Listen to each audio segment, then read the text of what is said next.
Hello everyone, it's Elle from gmailfiend once again, and for today's video I'll be showing you guys where to find the spam folder in Gmail.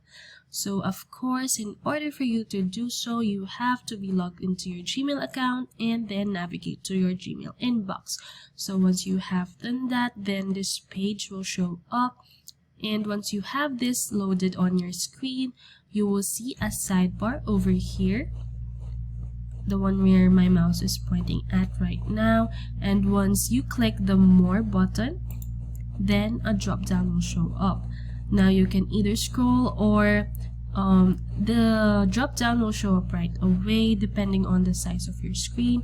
So where spam is over here. It's right below all mail and above trash. So just click that and the spam folder will show up. So in my case, I don't have any spam mail, so it says no spam here.